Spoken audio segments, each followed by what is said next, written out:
ایک مرتبہ شہر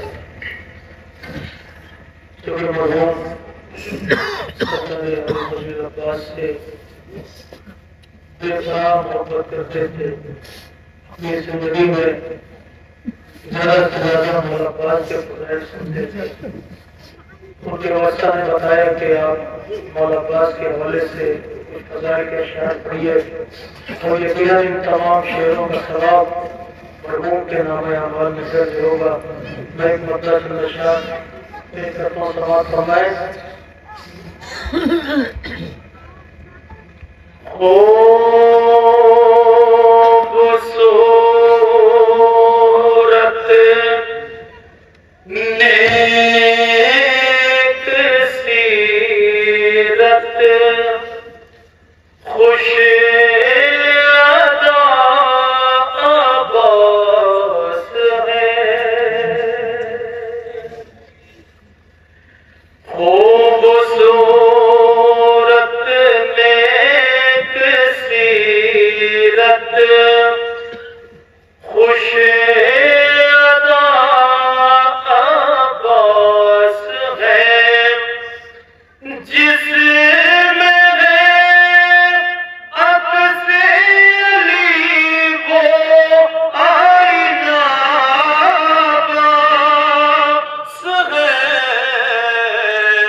بے شیر کی ہر ہر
وآلہ وسلم یا علی انت وشیعتک هم الفائزون.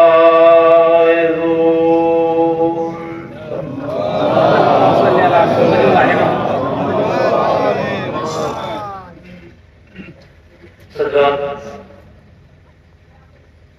ساری باتیں آپ سب کے پیش نظر ہیں. آج کی مجلس جس کی کئی مناسبتیں ایک ساتھ جمع ہوگی. ایک مولائی کی مجلس ایصال ثواب بعنوان مجلس سیوں بھی ہے اور مولا کی شب زیارت بھی ہے اور شب قدر بھی ہے. اتنی ساری مناسبتوں کے ساتھ ساتھ ایام ماہ مبارک میرے لیے اس موقع پر کسی بھی عنوان کے حق کو ادا کرنا اگر ناممکن نہیں تو مشکل ضرور ہے. بہت ساری باتیں جو بیان کرنے والی نہیں ہوتی ہیں، بیان وہ باتیں ہوتی ہیں جو مشاہدے میں نہ ہو، جو لوگوں کے علم میں نہ ہو. وہ چیز بیان کی جاتی ہے تو غلط ہے. ٹھیک مولوں کا بیان وہ نہیں ہوتا تھا. جس شخصیت اور جذبات کے حوالے سے مجلس اس کے سارے سوال کو منعقد ہے، وہ اپنے آپ میں محتاجیت کا تعارف کم سے کم اس مجمع کے لیے نہیں، اور وہ والہانہ تعلق ہر ایک مولائی سے ایکسیڈنٹ کے بعد سے لے کر کے انتقال تک اور تدفین سے لے کے اب تک جس کو دیکھیے اس کی زبان پر تبلیغ کی بات ہے. بڑے زندہ دل تھے، ہتھے ہوں کو رلانے والے آج تمہیں وہ رو رہے ہیں جو تمہاری باتوں کو سن کر ہنسا کرتے ہیں. بہرحال یہ مجلس رہے جلسہ تعزیت نہ ہونے پائے، اس کا بھی لحاظ ہم خطبہ اور ذاکرین کو کرنا بھی چاہیے اور ہونا بھی چاہیے. یہ بات الحمدللہ پورا مجمع جانتا ہے کہ جو بھی آیا ہے اس کی واپسی ایک نہ ایک دن یقینی ہے. جب بھی فرشتہ اجل ہماری حیات کے دروازے پر دستک دے گا، ہمیں نہ چاہتے ہوئے بھی لبیک کہنا ہوگا. نادرۃ الزمن مولانا ابن حسن صاحب کا مشہور جملہ اس حوالے سے موجود ہے. وہ فرماتے تھے کہ جانا سب کو ہے، چاہے کوئی شاہ ہو یا نو شاہ ہو. بہت بڑی بات ہے. اس جملے میں اکثر و بیشتر ہم ایسی ناگہانی موقعوں پر یہ کہہ بیٹھتے ہیں کہ ابھی مرنے کے دن نہیں ہے. نہیں، یہ اختیار ہمیں نہیں ہے. بھیجنے والا جانتا ہے، پیدا کرنے والا جانتا ہے کہ کسے کب تک رکھنا ہے اور کسے کتنا کام لینا ہے. لہذا اگر اس دنیا میں کسی کو جینے کا حق ہوتا تو وہ ذات پیغمبر ختمی مرتبت تھی. اگر ہمیشہ کی زندگی کا حق کسی کو ہوتا یا ہمیشہ کسی کو زندہ رہنا ہوتا تو محبوب الہی سے بڑی ذات اور شخصیت کوئی تھی نہیں. تو جب یہ یقین ہے کہ مرنا سب کو ہے، جانا سب کو ہے، ذائقہ موت سے ہمکنار سب کو ہونا ہے، اس کی بارگاہ میں واپسی سب کی ہونی ہے، اور ہم یہ خبر ہم سن کر کے انا للہ و انا الیہ راجعون کہتے بھی ہیں۔ اب سوال اس بات پر ہے، اب ظاہر بات آپ جانتے ہیں بچے بھی تڑپ رہے ہیں، برادران بھی تڑپ رہے ہیں، بہن اور خانہ اور زوجہ سب بے قرار ہیں، سب بے چین ہیں، مگر کوشش یہ کچھ جملے ایسے مجلس کے ذریعے سے ادا ہو جائیں کہ ہر ٹوٹے ہوئے دل کے لیے، ہر ٹوٹے ہوئے حوصلے کے لیے کچھ سہارا بن جائے۔ سوال اس بات کا ہے کہ جب اتنی بڑی مصیبت کا سامنا موت کے شک میں ہمارے سامنے آ جائے تو ہمیں اسے فیس کیسے کرنا ہے؟ یہ مجلسوں کا مقصد یہی ہوتا ہے تاکہ ٹوٹے ہوئے اور زخمی دلوں کو کچھ سہارا مل جائے۔ تو صبر آئے تو کیسے آئے؟ پہلا طریقہ صبر ایسی منزلوں میں آنے کے بعد جو ہمارے لیے ہے وہ یہ ہے کہ ہماری زبان پر ایک جملہ آتا ہے، قرآن کی آیت آتی ہے انا للہ و انا الیہ راجعون، ہم اللہ کے لیے ہیں اور ہماری واپسی بھی اسی کی بارگاہ میں ہونے والی ہے۔ پتہ اس جملے میں کہیں کوئی اپنی بات ہے؟ نہیں، توجہ فرمائیں، صاحبان نظر میں جملہ کہنا چاہتا ہوں، کہیں کوئی اپنی بات ہے؟ نہیں ابھی جانے گے رمی، اگر آپ توجہ فرمائیں گے تو یہ آیت ہمیں طریقہ صبر تعلیم فرما رہی ہے اس عنوان سے کہ تمہیں صبر آ جائے گا، ملکیت کا تصور چھوڑ دو، امانت داری کا تصور پیدا کر دو۔ صلوات محمد علیہ وسلم۔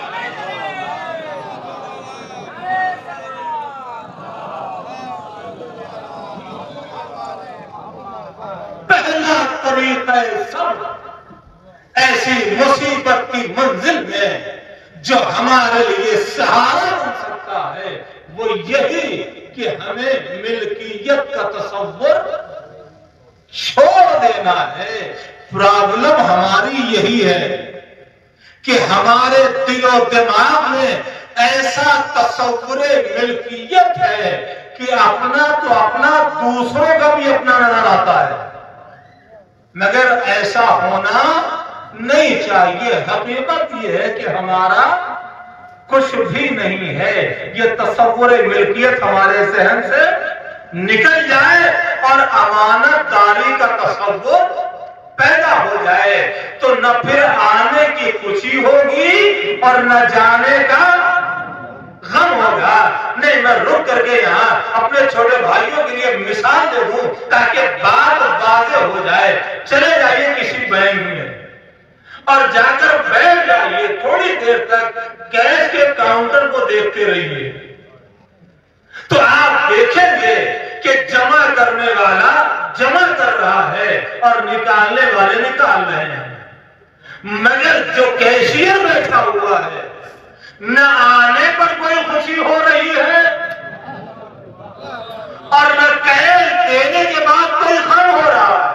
تھوڑی دیر مشاہدہ کرنے کے بعد پھر جب وہ فری تو آپ اس کے پاس جائیں اور جا کر سوال کریں، بھیا اتنی دیر سے ہم دیکھ رہے ہیں، لاکھوں آئے آپ کے پاس، نہ خوشی کے آثار نمایاں ہوئے اور کروڑوں آپ نے دے دیے، نہ غم کے آثار نمایاں ہوئے، تو کیشیئر جواب یہی دے گا کہ آنے کی خوشی کیوں ہو، جانے کا غم کیوں ہو، کہ کوئی ہماری ملکیت نہیں ہے، امانت لے رہے ہیں، امانت واپس کر رہے ہیں۔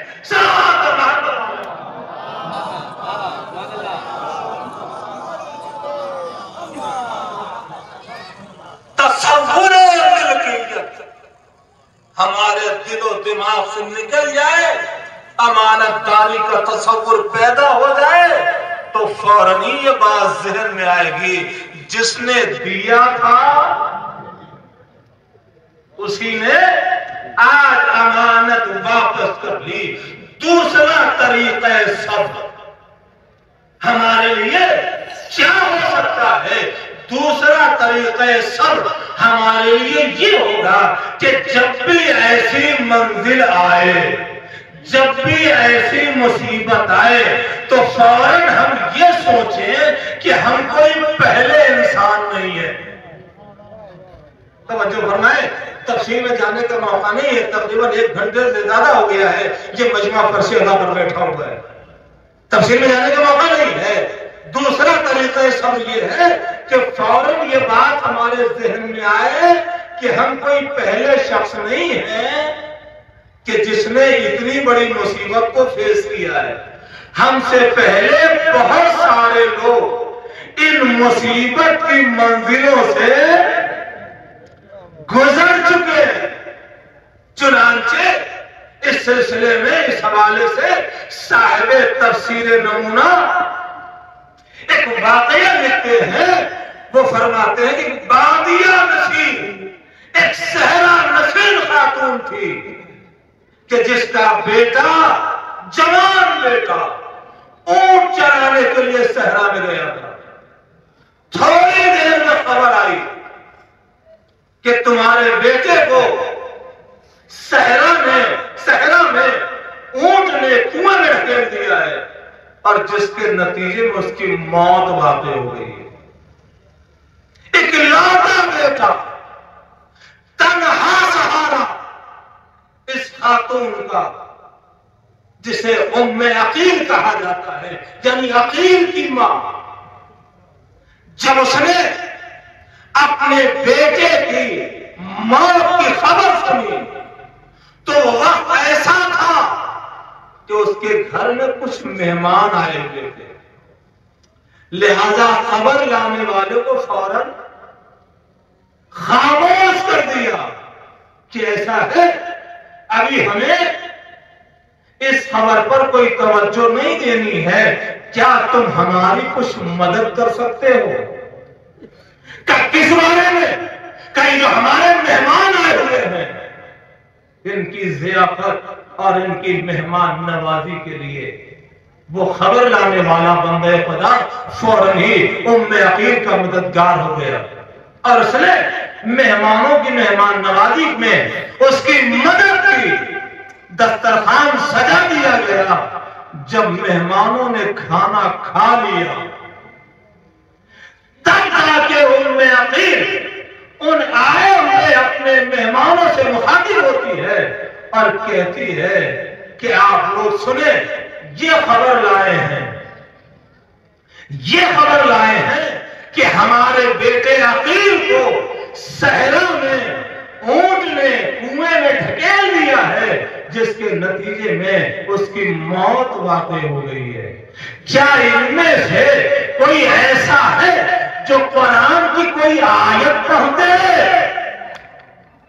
جس سے ہمارے ٹوٹے ہوئے دل کو کچھ سکون مل جائے؟ راوی خود کہتا ہے کہ میں نے قرآن مجید کی ایک آیت جس کا تعلق موت سے تھا اس کی تلاوت فرمائی اور تلاوت سننے کے بعد ام عقیل کہتی ہے ہاں سچ کہا ہے اللہ نے، ہاں حقیقت کہا ہے پروردگار عالم نے کہ جو بھی آیا ہے اس کی واپسی ایک نہ ایک دن اس دار فانی سے اس دار باقی کی جانب ہونے والی ہے. اگر زندہ رہنے کا کسی کو حق پائے دنیا میں تو ہمارے نبی آخر حضرت محمد مصطفیٰ صلی اللہ علیہ وآلہ وسلم کی ذات والا صفات تھی کہ وہ ہمیشہ اس دنیا میں رہتی. تو دوسرا طریقہ سمجھ کیا ہے کہ ہم اس مصیبت کو فیس کرنے والے کوئی پہلے نہیں ہیں. ہم سے پہلے بہت لوگوں نے ایسی مصیبتوں کا سامنا کیا ہے. تیسرا طریقہ صبر ہمارے لیے کیا ہونا چاہیے؟ تیسرا طریقہ صبر یہ ہونا چاہیے کہ ہمارے دل و دماغ میں، ہمارے وجود میں، ہمارے وجود زندگی میں یہ بات ضرور ہو کہ جو ہمارا محبوب ہے، جو ہمارا رب ہے، وہ ہمیں دیکھ رہا ہے۔ جو ہم ایسا نہیں ہے کہ اللہ کی نالج میں کوئی بات نہیں ہے اور ہم مصیبتوں کا سامنا کر رہے ہیں۔ وہ رب ہے ہمارا الحمدللہ رب العالمین الرحمن الرحیم، وہ رحمان بھی ہے اور وہ رحیم بھی ہے۔ تو تصور میں، دل و دماغ میں یہ بات ہونی چاہیے کہ جو مصیبتیں ہم پر آئی ہیں اسے ہمارا رب دیکھ رہا ہے۔ چوتھا اور آخری طریقہ صبر ہمارے لیے کیا ہونا چاہیے؟ وہ یہ ہے کہ ہم اس اجر کی طرف توجہ کریں جو ایسی عظیم مصیبتوں کے بعد ہمیں ملنے والا ہے۔ دیکھیے، اگر مصیبتیں بڑی ہیں تو اجر بھی اللہ کی جانب سے بڑا ہے۔ چنانچہ شہید سامی کے لیے ملتا ہے کہ ان کے بیٹے کوئی زندہ نہیں رہتے تھے، جو پیدا ہوتا تھا مر جاتا تھا، آخر میں بیٹا پیدا ہوا اور وہ زندہ رہا۔ لہذا انہوں نے اسی عنوان سے پوری کتاب لکھی اور اسی کتاب میں انہوں نے اس اجر و ثواب کا بھی تذکرہ کیا ہے جو ایسی مصیبتوں کا سامنا کرنے کے بعد اللہ کی جانب سے ہمیں ملنے والا ہوتا ہے۔ اسی کتاب میں تحریر فرماتے ہیں، اگر کوئی بچہ پیدا ہوتے ہی مر جاتا ہے تو روز محشر وہ پیدا ہوتے ہی مر جانے والا بچہ اپنے نام میں باندھ کر کے اپنی ماں کو جنت کی طرف لے کے جائے گا۔ دیکھ رہے ہیں، اگر مصیبت پڑی ہے تو آگے بھی بڑا۔ پھر فرماتے ہیں، اگر کوئی بندہ خدا بالغ ہونے سے پہلے مر جائے تو اجر پروردگار یہ ہے کہ وہ بچہ جو بلوغیت سے پہلے مر گیا ہے، اللہ اس کو اتنا اختیار دے گا کہ وہ اپنی ماں اور اپنے باپ کو لے کر اپنے ساتھ جنت میں چلا جائے۔ صلوات رحمت اللہ۔ اس اجر کی طرف توجہ فرمائے جو اتنی بڑی مصیبتوں کے بعد اللہ اپنے بندے کو عطا کرتا ہے۔ پھر فرماتے ہیں 11ویں امام حضرت امام حسن عسکری علیہ السلام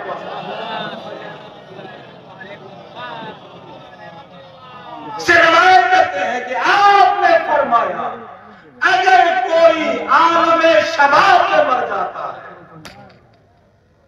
اگر کوئی جوانی میں مر جاتا ہے اور جب اس نوجوان کی روح ملک الموت لے کر کے اللہ کی بارگاہ میں جاتا ہے تو پروردگار عالم ملک الموت سے اس جوان رانا کی روح کو قبض کرنے کے بعد یہ سوال کرتا ہے، اقبضت روح ابن عبدی، کیا تم نے ہمارے بندے کے بیٹے کی روح کو قبض کر لیا؟ پھر اللہ کہتا ہے کہ ملک الموت، جب تم نے ہمارے بندے کے اس نوجوان بیٹے کی روح قبض کر لی تو ہمارے بندے نے کیا کہا؟ مانا کیا کہا ہمارے بندے نے؟ ملک الموت کہتے پروردگار، جب میں نے اس کی روح قبض کی تو تیرا بندہ کہتا الحمدللہ انا للہ و انا الیہ راجعون۔ پروردگار اس نے تیرا شکر ادا کیا اور کہا کہ بے شک ہم تو اسی کی طرف سے آئے ہیں اور ہماری واپسی بھی اسی کی بارگاہ میں ہونے والی ہے۔ شہید ثانی لکھتے ہیں کہ 11ویں امام فرماتے ہیں اتنی گفتگو کے بعد، اتنی بڑی مصیبتوں کا فیس کرنے کے بعد جب اللہ نے پوچھا میرے بندے نے یہ کہا ہے، تو ایک مرتبہ اللہ فرشتوں کو حکم دیتا ہے کہ جاؤ میرے اس بندے کے لیے جنت میں گھر بناؤ۔ اللہ اکبر، ہمیں اس اجر کی طرف توجہ کرنی ہے جو ان عظیم مصیبتوں کے بعد ہمیں ملنے والا ہے۔ اللہ کہتا میرے بندے نے اپنے نوجوان کے مرنے کے بعد میرا شکر بھی ادا کیا ہے اور قرآن کی آیت بھی پڑھی ہے، لہذا ابنو لکل بیت، بنا جنت میں، فی الجنہ، بنا جنت میں ایک گھر، اور صرف گھر ہی نہ بنا بلکہ اس گھر کا نام رکھو بیت الحمد۔ دیکھیں دنیا میں دستور ہے کہ ہم لوگ بھی اپنے اپنے گھروں کا نام رکھتے ہیں، تو اگر ہم رکھتے ہیں تو پھر زمانے کے امام کے گھر کا نام کیا ہے؟ بھئی امام زمانہ بھی تو وہی ہے۔ آپ کے گھر کا نام کیا ہے؟ کہ آپ کے گھر کا نام ہے بیت الحمد۔ جو مصیبتوں پر صبر کرتا ہے پروردگار عالم اس کے لیے جنت میں امام زمانہ کے نام کے گھر کا نام گھر عطا کرتا ہے۔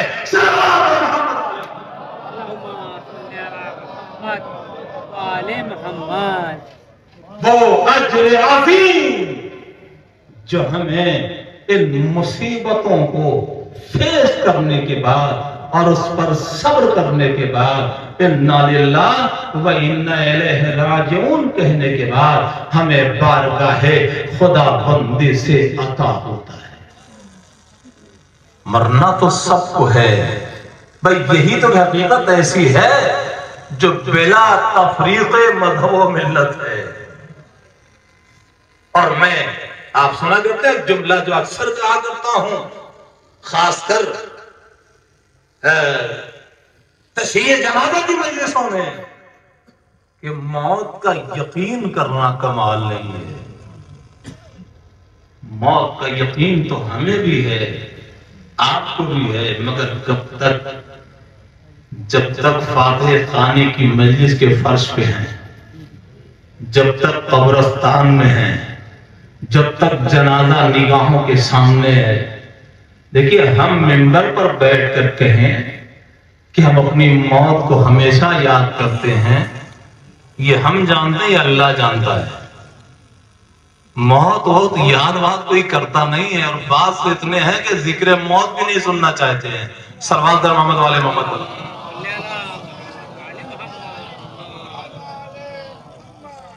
تو موت کا یقین کرنا کمال نہیں ہے، اس یقین کو پرماننٹ کر لینا، اسے دائمی اور ابدی بنا دینا، اسے اس تصور کو ہمیشگی عطا کر دینا، یہ کمال کردار انسانی ہے۔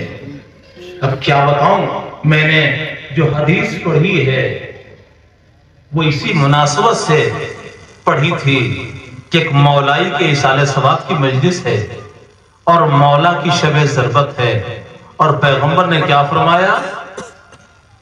علی تم اور تمہارے چاہنے والے کامیاب ہیں۔ اب ظاہر سی بات ہے کسی مقرر، کسی شاعر، کسی دانشور، کسی صحافی کا یہ جملہ نہیں ہے کہ اس میں آپ کچھ شک کریں، کچھ ڈاؤٹ کریں، نہیں، پیغمبر نے فرمایا ہے علی تم بھی کامیاب ہو اور تمہارے چاہنے والے بھی کامیاب ہیں۔ حدیث میں شک و شبہ نہیں ہے، ہمارے لیے علی والا ہونے میں یہی قابل غور اور یہی قابل توجہ۔ میں بزرگوں سے معذرت کے ساتھ میری گفتگو اپنے ہمسن اور اپنے کمسن بھائیوں سے ہے۔ ہمیں کامیابیاں ہمارے قدم چومیں گی، بس ضرورت اس بات کی ہے کہ ہم اپنے آپ کو مولائی بنا لیں۔ مولا کائنات امیر المومنین حضرت علی ابن ابی طالب علیہ السلام، دیکھیں مجھے کوشش یہ کرنا ہے کہ جو سنجیدگی اس ماحول کی ہے وہ بھی برقرار رہے اور مجلس کا جو حق ہے وہ بھی ادا ہو جائے۔ فقط ایک ہی بات اور ایک ہی بات کی طرف ہمیں توجہ کرنا ہے کہ ہمیں اپنے آپ کو مولائی بنانا ہے۔ مولا کے سامنے ایک شخص آیا اور کہتا، مولا میں آپ کا محب ہوں، میں آپ کا چاہنے والا ہوں۔ مولا نے ایک سوال کر لیا اس سے کہ یہ بتاؤ کہ محب ہو یا دعوے دار ہو؟ دیکھیے دو کیٹیگری ہے، آپ کہاں ہیں مجھے نہیں معلوم، مگر میں تو دعوے داروں میں ہی پاتا ہوں اپنے آپ کو۔ مولا نے سوال کر لیا کہ محب ہو یا دعوے دار ہو؟ اب کیا جواب دے گا مولائی کا؟ مولا اب میں تو اتنا نہیں جانتا ہوں، اتنا جانتا ہوں میں آپ کا محب ہوں۔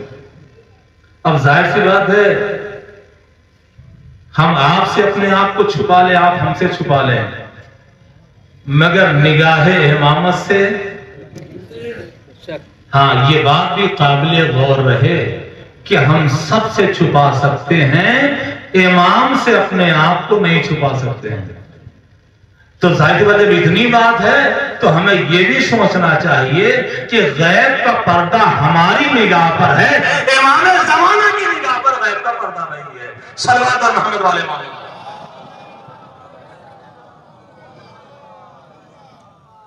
تو امام تو پڑھ رہے ہیں اس کے دل کو، اور اب مولا نے چاہا کہ اسے بتا بھی دیا جائے اور اسے دکھا بھی دیا جائے کہ دعوے دار کون ہوتا ہے اور واقعی محب کون ہوتا ہے۔ میں بزرگوں سے بہت معذرت کے ساتھ میں اپنے نوجوان بھائیوں سے اور اپنے چھوٹے بچوں سے یہ بات گزارش کر رہا ہوں۔ مولا نے کہا چلو ساتھ میں چلتے ہیں۔ چند قدم چلے کہ آنکھیں بند کر لو، اس نے آنکھیں بند کر لی، اور اب چند لمحے کے بعد مولا کہتے ہیں آنکھیں کھولو۔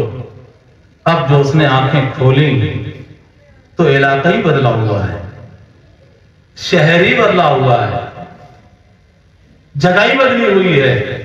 حیرت و استعجاب کی کیفیت میں ہے، چاروں طرف دیکھ رہا ہے۔ مولا کہتے ہیں کیا دیکھ رہا ہے؟ کہا مولا کہاں آ گئے؟ یہ تو لگ رہا ہے ہم بہت دور آ گئے۔ کہا ہاں بہت دور آ گئے۔ کہا جبھی تو اب مجھے بھوک بھی ستا رہی ہے، اب مجھے بھوک کا احساس ہو رہا ہے۔ مولا نے کہا اچھا بھوک لگی ہے، رقم نکالی، اس کے حوالے کیا، کہا جاؤ بازار سے لے آؤ کھانے کا سامان۔ پہنچا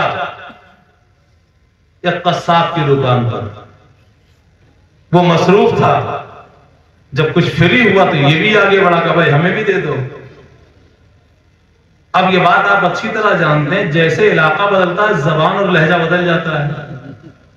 ملک شاید نہیں بدلا تھا کہ درہم جو مولا کے پاس تھا وہ وہاں چل رہا تھا، لیکن لہجہ کچھ بدلا ہوا تھا۔ قصاب نے فوراً محسوس کر لیا کہ بھائی اپنے علاقے کا نہیں ہے۔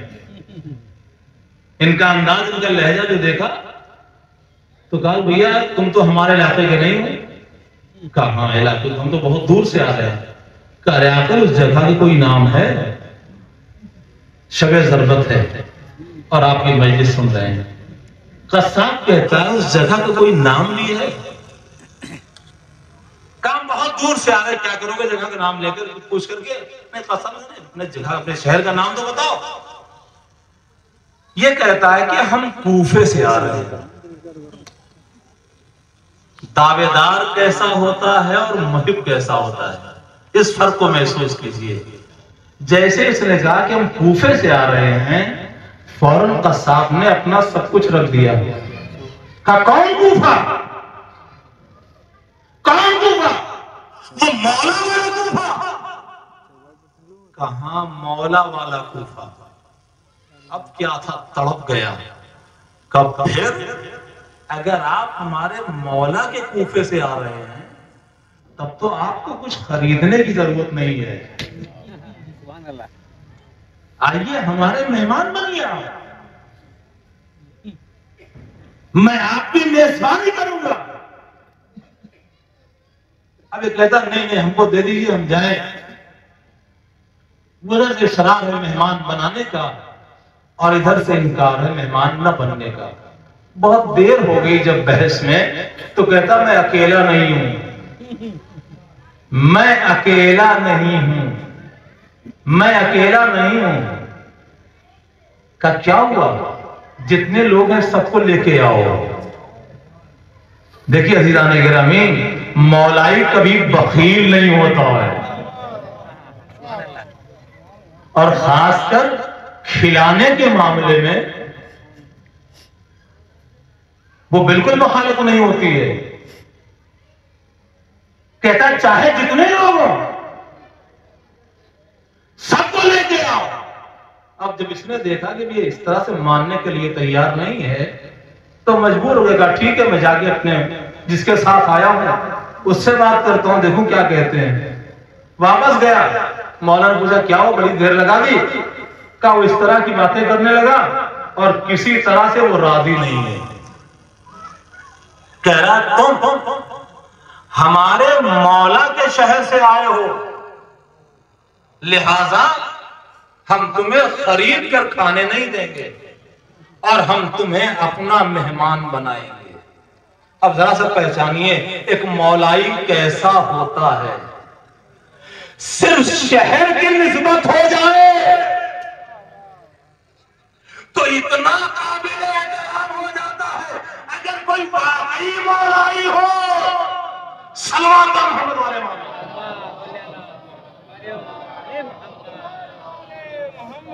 تو ہماری نگاہوں میں کتنا قابل قدر ہونا چاہیے۔ کا مولا کو تو تیاری نہیں ہے، کہا چلو چلتے ہیں۔ مولا بھی آ گئے اور مولا اپنے کو چھپائے ہوئے ہیں، مطلب اپنا تعارف اس سے نہیں ہے۔ اس نے لیا اپنے دونوں مہمانوں کو اور گھر پہنچا، اور پہنچ کر کے اپنے گھر میں بتایا کہ دیکھو بڑے قیمتی مہمان آئے ہیں اور یہ ہمارے مولا کے شہر سے آئے ہیں۔ دیکھیے واقعی جو مولائی ہوتا ہے نا، اسے مولا کے پاس جانے کی ضرورت نہیں ہوتی، مولا اس کے پاس خود آتے ہیں، اسے جانے کی ضرورت نہیں ہوتی ہے، مولا خود آتے ہیں پہچان کر کے کہ ہمارا چاہنے والا کون ہے اور کون دعویدار ہے۔ کہتا ہے کہ بہت بڑے مہمان آئے ہیں جو ہمارے مولا کے شہر سے آئے ہیں، لہذا ان کے لیے انتظام ضیافت کرو۔ فوراً اسے انتظام کیا اور کھلا پلا کر کے یہ پھر اپنی دکان پر اجازت دے کر کے آ گیا کہ میں جا رہا ہوں اور شام کو واپس آتا ہوں۔ یہ ادھر چلا گیا، اور جو دستور ہے کہ جب بھی ہمارے گھروں میں کوئی مہمان آتا ہے تو بچے تو پہلے دور دور رہتے ہیں، مگر جو مہمان تھوڑی دیر رک جاتا ہے تو بچے فوراً اس سے اٹیچ ہونا شروع ہو جاتے ہیں۔ یہی کچھ یہاں بھی ہوا۔ یہ تو چلا گیا اپنی دکان پر، مگر اس کے دو بچے تھے، وہ دونوں جو ہے دھیرے دھیرے مولا سے اور مولا کے ساتھ آنے والے سے بہت قریب ہو گئے، اور اتنا قریب ہوئے کہ دونوں بچوں نے یہ وعدہ کیا مولا سے کہ شام کا کھانا آپ لوگ پھر ہمارے ساتھ ہی کھائیں گے۔ مولا کائنات امیر المومنین حضرت علی ابن ابی طالب علیہ السلام وہ تفصیلات آپ صبح ضربت ہے، کل صبح ضربت ہے، پوری ایام غم ہیں، اس میں آپ سنیں گے۔ مولا کے جو حیات طیبہ ہے اس میں یہ بات ملتی ہے کہ مولا بچوں سے بے انتہا پیار کرتے تھے، بے انتہا پیار کرتے تھے۔ چنانچہ مولا کو پتا چلا کہ بیوہ ہے اور اس کے بچے بھی ہیں، آج اس کا کوئی انتظام نہیں ہے، اس کے آج کوئی کھانے کا انتظام نہیں ہے۔ مولا نے قمبر کو بلایا اور ضرورت کے سامان لیے اور لے کر کے اس بیوہ کے گھر پہنچے جو اپنے یتیم بچوں کے ساتھ رہ رہی تھی، اس کے حوالے کیا۔ چونکہ اس کے چھوٹے چھوٹے بچے بھی تھے، جب مولا نے سامان دے دیا اور ایک مرتبہ ان یتیم بچوں کو دیکھا۔ مولا کی سیرت دیکھیے، مولا کی سیرت دیکھیے۔ وہ جو چھوٹے چھوٹے بچے تھے، جب مولا کی نگاہ ان پر پڑی تو ایک مرتبہ مولا نے اپنے ہاتھوں کو اور اپنے گھٹنوں کو زمین پر ٹیک دیا اور کچھ ایسی حرکت کرنے لگے کہ وہ بچے ہنسنے لگے۔ جیسے ہی بچے ہنسے فوراً مرگا سلمان چلو کام ہو گیا۔ اب جب چل دیے وہاں سے تو سلمان کو یہ حرکت سمجھ میں نہیں آئی، یہ جو ایکٹیویٹی تھی مولا کی یہ سمجھ میں نہیں آئی۔ راستے میں پوچھا مولا، ضرورت کا سامان پہنچا دیا، سمجھ بات آ گئی، انہوں نے کھانا پینا کھا لیا، بات سمجھ میں آ گئی، سب کچھ آپ نے کر دیا، مگر یہ آتے آتے یہ کیا حرکت کی؟ کیسا ہے سلمان، وہ بچے یتیم تھے اور بہت دنوں سے ان کے لبوں پر ہنسی نہیں آئی تھی، بہت دنوں سے وہ ہنسے نہیں تھے، لہذا میں نے چاہا کچھ ایسی ایکٹیویٹی کر دی جائے کہ یتیموں کے چہرے پر بھی ہنسی آ جائے۔ مولا کی سیرت ہے یتیموں کو ہنسانا، تو ہر مولائی کا بھی انداز یہی ہونا چاہیے کہ لوگوں کے رولانے کا سبب نہ بنے اور لوگوں کو ہنسانے کا سبب بنے۔ صلوات و محبت والے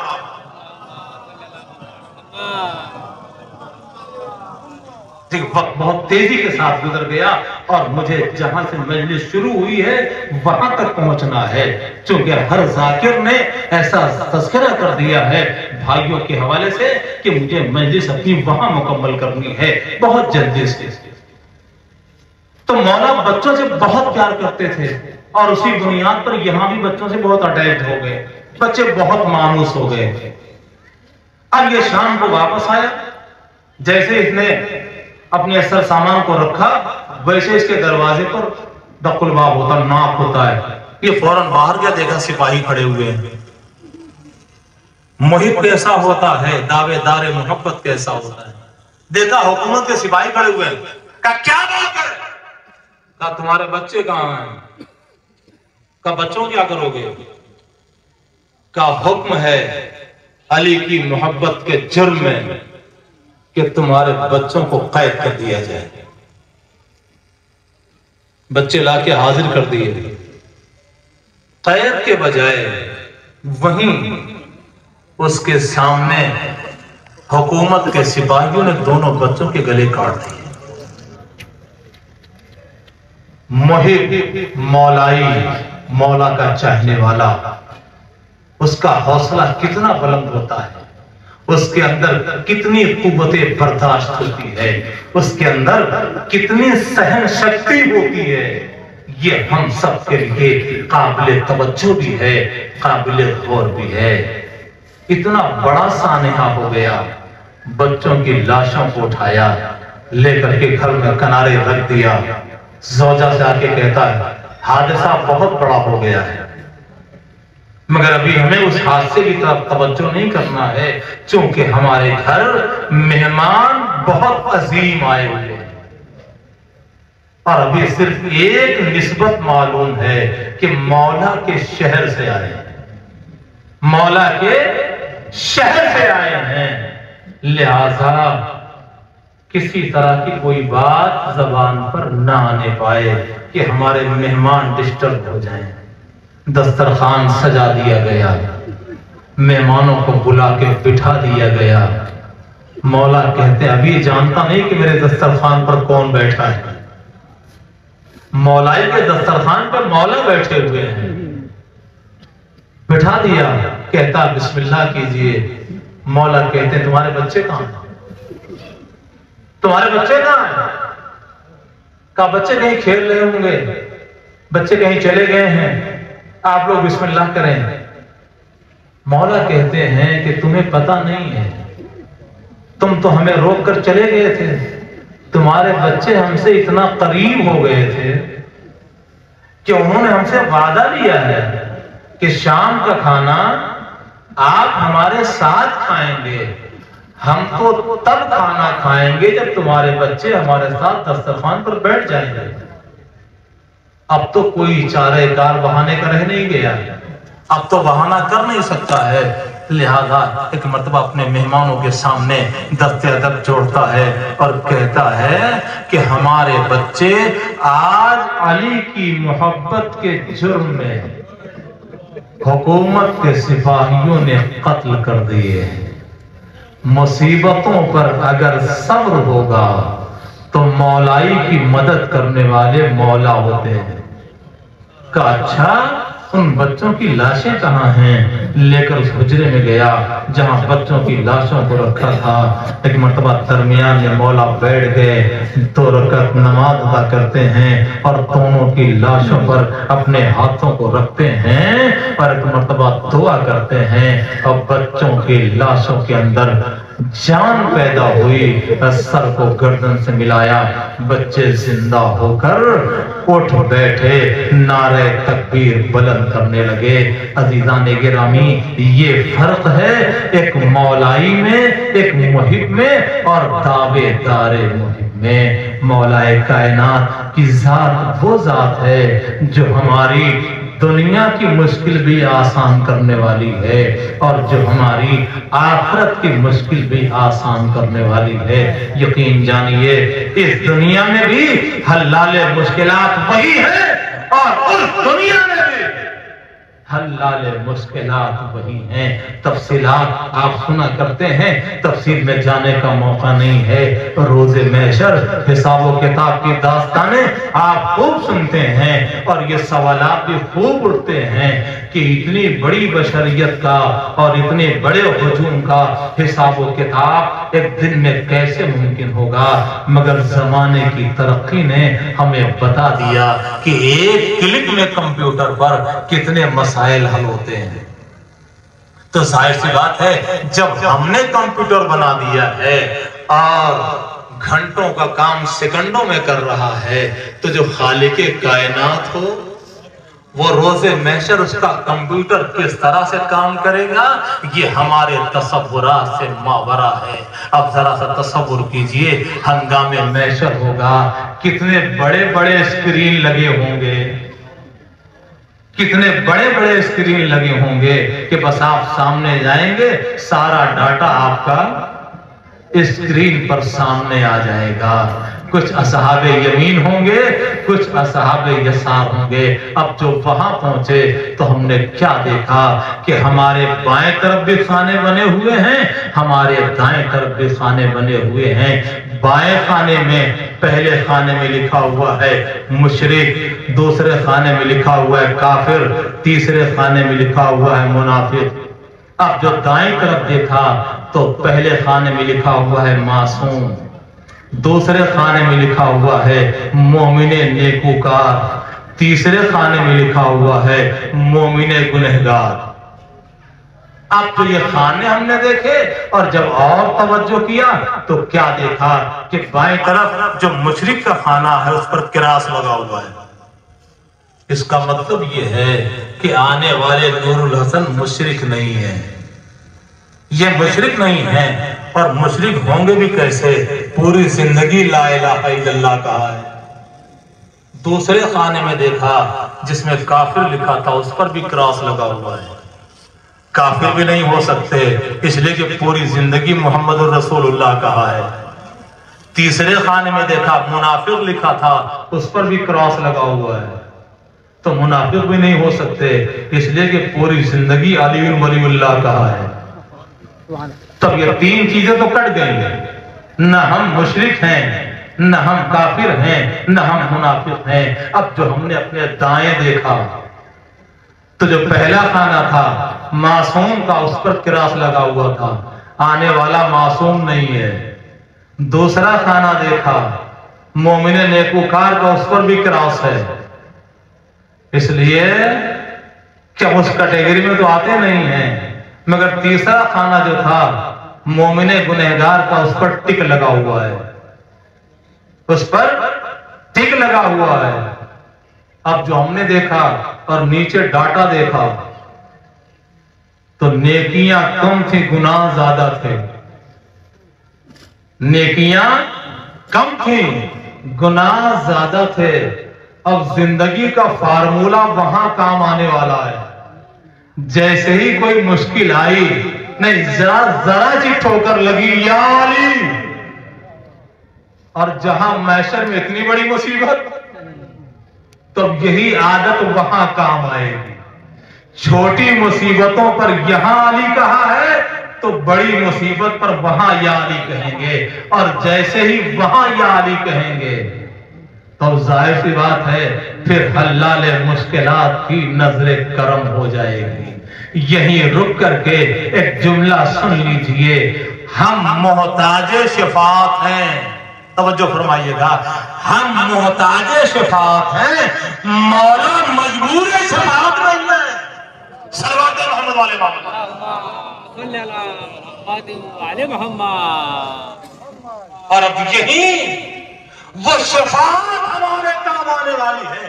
جیسے ہی علی کہا، مولا متوجہ ہوئے، کیا دیکھا کہ فرشتے لے کے جا رہے ہیں، یا تو حساب برابر کیجئے یا تو چلیے، اس کی جو سزا بنتی ہے اسے بھگتیے۔ ابھی چلی رہے تھے، یا علی کی صدا زبان پر بلند ہو چکی تھی، مولا کی نگاہ پڑ گئی، کہا معاملہ کیا ہے؟ فرشتوں نے کہا کہ نیکیاں بہت کم ہیں، گناہ بہت زیادہ ہیں، گناہ بہت زیادہ ہیں۔ کہا نیکیوں کے برابر کرنے کے لیے، گناہوں کو ختم کرنے کے لیے کچھ ہمارے سے ملا دو، کچھ ہماری نیکیوں سے ملا دو۔ عزیزان گرامی، مولا یہاں بھی مشکل میں کام آتے ہیں، انشاءاللہ وہاں بھی مشکل میں کام آئیں گے۔ صلوات محمد والے محمد۔ بس آخری بات سنیں، مولا کائنات کی شرع دربت ہے، جو فضیلتیں اللہ نے مولا کو عطا کی ہے، کائنات میں ان فضیلتوں میں مولا کا کوئی شریک نہیں ہے۔ پہلی فضیلت، خانہ کعبہ میں مولا کے علاوہ کوئی نہیں پیدا ہوا۔ دوسری فضیلت، معصوم زوجہ مولا کے علاوہ کائنات میں کسی کے نصیب میں نہیں ہے۔ تیسری فضیلت، عرش اسلحہ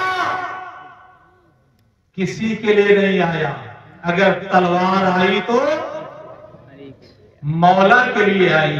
ہمارے استاد شاعر اہل بیت قدر فیض آبادی مرحوم دو مصرے کہتے ہیں، فرماتے ہیں کہ اتری جو ذوالفقار تو بولے رسول حق، عرش بری پہ اسلحہ خانہ علی کا ہے۔ صلوات محمد علیہ وسلم۔ تیسری فضیلت، اسلحہ آیا ہے تو آسمان سے صرف مولا کے لیے۔ چوتھی فضیلت، جو تحفے کی شکل میں اللہ نے مولا کو عطا کی، وہ ہے قرآن۔ نزول قرآن کی شب ہے نا، اور میں نے جملہ کیا کہا کہ یہ مولا کی فضیلت ہے کہ اللہ نے تحفے میں مولا کو قرآن عطا کیا۔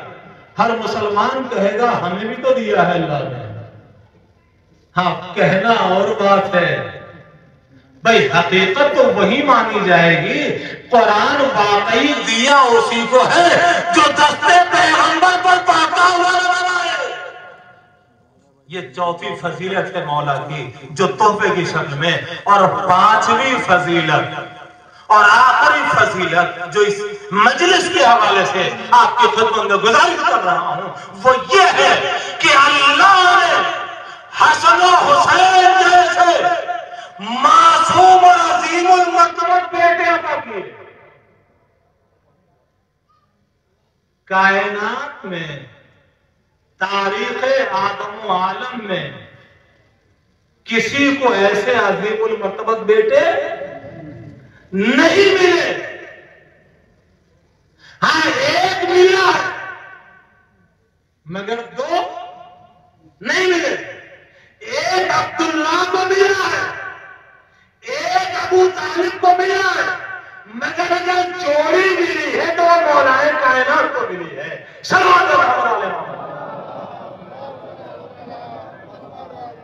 دیکھیں یہ کچھ نظام الہی ہوتا ہے کہ بات تو بہت وہاں تک پہنچ جاتی ہے جہاں تک جانا ہوتا ہے۔ تحفے کا اصول یہ ہے کہ اگر آپ کو کوئی گفٹ ملے، کوئی تحفہ ملے، تو آپ اس جیسا یا اس سے بہتر تحفہ دینے والے کو واپس کیجئے۔ جیسے کسی نے کہا السلام علیکم تو آپ جواب دیجئے علیکم السلام ورحمۃ اللہ وبرکاتہ، ایک جملے کا اضافہ کر دیجئے۔